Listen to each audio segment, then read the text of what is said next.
Welcome back to GME Compass, where we turn the complexities of GME into clarity. In the last episode, we focused on what an APE is and why it matters. So in this episode, we're going to shift into execution. So specifically, how are you going to gather and prepare your data that's in a way that's going to actually support your APE process? Because this is where sometimes programs can either overcomplicate it or miss key insights entirely. We have no financial disclosures. Content shared by GME Compass is based on our own personal experiences in graduate medical education and reflect our personal insights. The perspectives that we share are our own, and they do not represent the views of any institution or organization that we have been or are currently affiliated with. So in this episode, the areas that we're going to focus on are identifying the ACGME-aligned data sources, the key ACGME-aligned data sources, understanding where and how to extract that data, organizing it to support PEC decision making and not just reporting, and then also analyzing trends in order to be able to guide meaningful data-driven action. The goal here is to move from beyond simply just collecting the data and then start using it to drive decisions and improvement. Not just that you want to start by grouping your data into categories. Surveys, which have your resident and faculty surveys results from the ACGME. You also want to, another category is outcomes, board pass rates, case logs, evaluations, rotations, faculty, program, milestones, prior APE action plans, and then lastly, faculty development. So each one of these is going to tell you a different part of the story of what's going on in your program. For example, survey data reflects perception. Board pass rates reflect outcomes. Evaluations, they reflect the day-to-day experience. And your role here is to connect all of these, not to review them in isolation. It helps to think about your data in two main categories. You have external data and you have internal data. The external data like ACGME surveys, your board pass rates, it gives you benchmarking and outcomes based off of performance.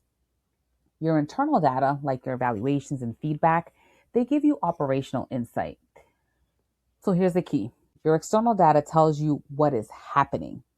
Your internal data helps you to understand why it's happening. And you're going to need both in order to get the full picture of what has happened in your program within the last academic year. Where to find the data? So you want to start mapping your data sources. ADS has your ACGME survey results, board pass data.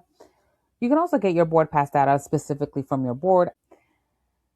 MedHub or New Innovations or whatever resident management data system that your institution uses. That's where you're going to get your evaluations, your duty hours, your milestones. And then you're also going to have program level tracking. So for example, you might have internal surveys. A lot of programs do a post ACGME survey. You want to include that as well. There also might be some institutional data that you can use as well. Duty hour compliance reports, again, like if you had any violations or anything like that. Wellness or exit surveys, recruitment and attrition data, faculty engagement or development reports, and in some cases, patient safety or quality data. And these reports, they provide important context because they help you determine whether what you're seeing in your program is an isolated issue or is it part of a larger institutional trend, right? So you want to create a simple tracking document that is going to outline what data do you need, because again, there's the required, core data that you should be reviewing, but your program might have specific, again, surveys or evaluations or something that you do within the year that you're tracking that you can also use, but you want to be able to map where that data is, or excuse me, what data is it that you need. You want to map where it lives, who's responsible for pulling it, and then how often it should be reviewed. And this keeps your process organized, and then it prevents you from starting from scratch every single year. Because that's what it feels like sometimes when we're doing the APE, right? Like we're pulling this data and it seems, almost like Groundhog's Day every year. When gathering data, you want to start with your current academic year, but you don't want to stop there. You want to pull at least 2 to 4 years of data. Hear me out. This is going to allow you to see trends over time, not just snapshots, especially if you know that there's an area in which that you're struggling in or you're having challenges in. This is going to be able to show you, has there been a trend over time? You also want to avoid pulling raw data whenever possible. Instead, you want to use summary reports. You want to export dashboards. And then you also want to highlight key metrics. Don't bring raw data reports or large Excel files to your PEC because you're going to lose them. Your role is to simplify it and not overwhelm it.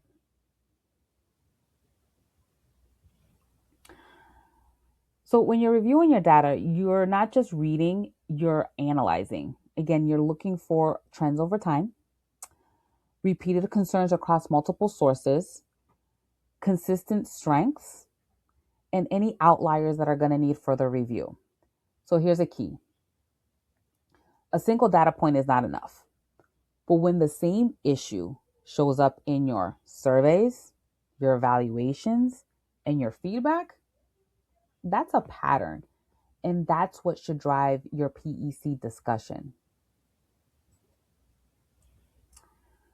Before bringing data to your PEC, your role is to structure it and organize it. And you want to start by grouping your data into the categories that we mentioned earlier.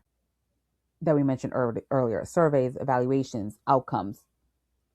Then you want to identify 2 to 3 key themes per category. You want to summarize your findings. You want to highlight trends, not just individual comments, and limit the volume. As the coordinator or manager, you're the one that's presenting the data. You're the one that's preparing for the conversation.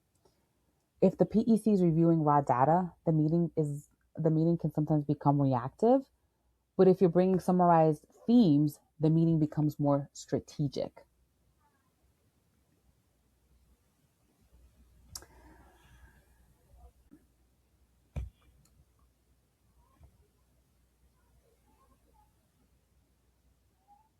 If your ACGME survey shows a decrease in satisfaction with feedback and your rotation evaluations include similar comments, then those are not two separate issues.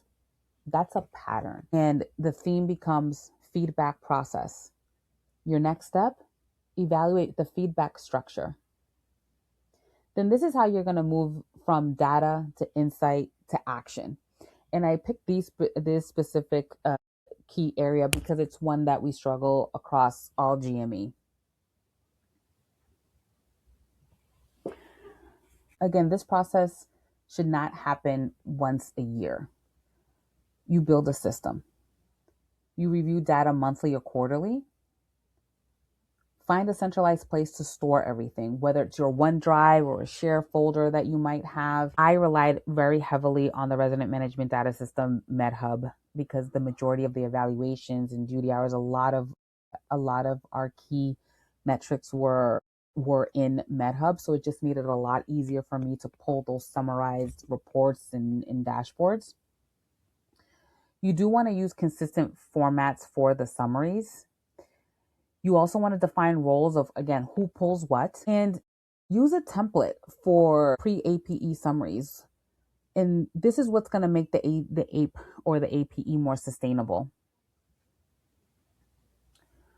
Some common mistakes can be pulling raw data instead of the summaries, because again, we don't want to do that. We want to focus on the trend and just see what's been going on and not necessarily the raw data. Over collecting without a clear purpose. So again, including data without it actually helping to serve your APE purpose. Waiting till the APE season is upon you, because it can sneak up on you. Ignoring prior action plans. Again, just like the data that you pull, you also want to have your action plans for the last couple of years, so then you can see, have we made any progress on these key areas? Is this still an issue? Like, do we need to change the action plan? Another is not validating the data before using it. So kind of reusing your data without actually really looking at it to see, does it apply this academic year? Focusing on volume instead of trends. We've talked about that a lot. And then not having a system for storage. So you want to try to avoid these. And if you do, your process is going to become significantly easier. A simple workflow would be to identify your required data sources. Again, a map where they live, pull summarized reports, review trends over 2 to 4 years, cross-reference findings across sources, and then you're going to want to identify 2 to 3 key items per category. And then you're going to summarize that for your PEC discussion. And this becomes now your repeatable process. This becomes your system.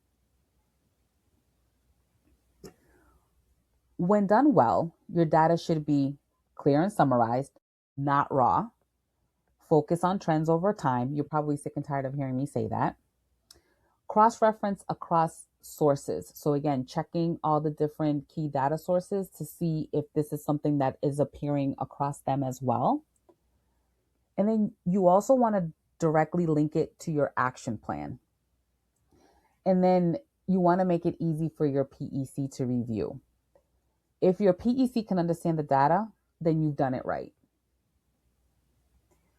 So the key takeaways from this episode is, as always, you want to start with the ACGME requirements. That is your guide. That is your North Star. You always want to start there. Then you want to focus on trends and not volume. Because again, we want to see, is this happening across multiple areas within our program, within our institution? And then you want to build a system, not just a one-time process, because then again, this is what's going to make it sustainable.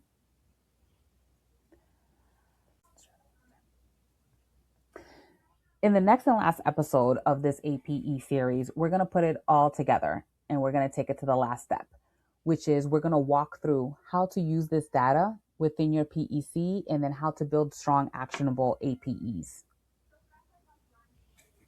Thank you for tuning into GME Compass. If this was helpful, like this video and subscribe to the channel, and follow GME Compass on Instagram for more content like this. And we'd love to hear from you as always. Share what part of gathering or organizing your APE is the most challenging. And we'll see you in the last episode. Bye.